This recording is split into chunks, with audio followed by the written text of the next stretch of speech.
This week's question: how can I deduct 100% of the equipment in the year that I purchase it?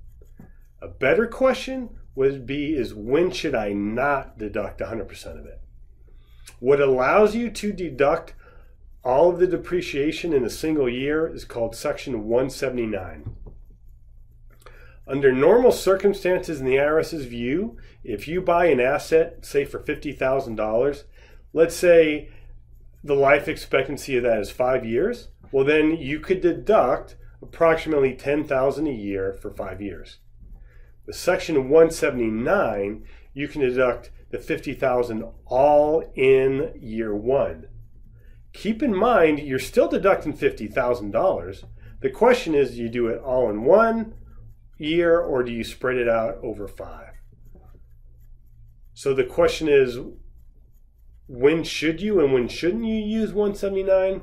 Before we do that, I need to give a brief overview of our lovely tax code. Let's say you were single and you made $100,000. You're probably living large with no kids.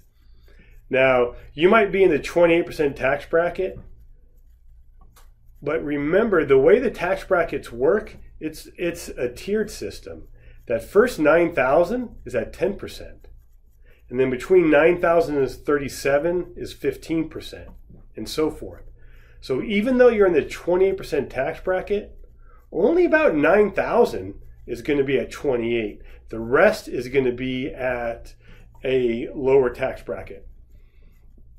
Remember, the more you make, the more they take. So when should you take Section 179? It's going to depend on your tax bracket this year and where you think you're going to be in the future. You should do it when you are going to be in the same or low tax bracket in the future. Let's say you're going to be in the same tax bracket. So wouldn't you rather deduct the 50 in year one as opposed to dividing and waiting 5 years to get that deduction? Now, when should you not take the deduction? Kind of the opposite. What tax bracket are you going to be in the next few years? If you're starting your business, you're probably buying a lot of equipment, and your net income is probably going to be the lowest.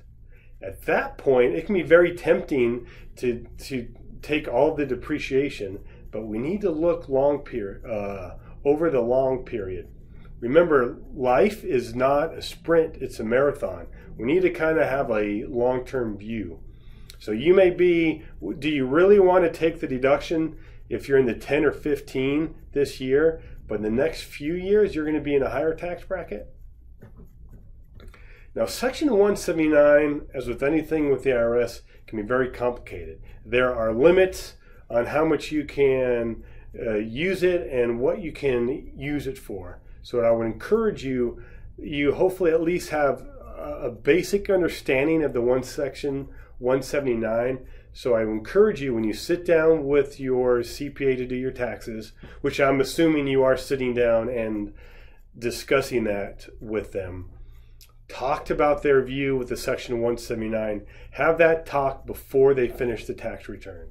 Believe me, coming from a recovering CPA, it can be very tempting to take all that depreciation the first year, and then I look like a rock star because I got you in a low tax bracket.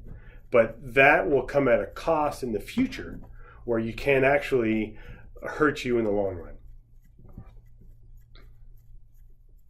Keep the questions coming and go make it a fantastic weekend.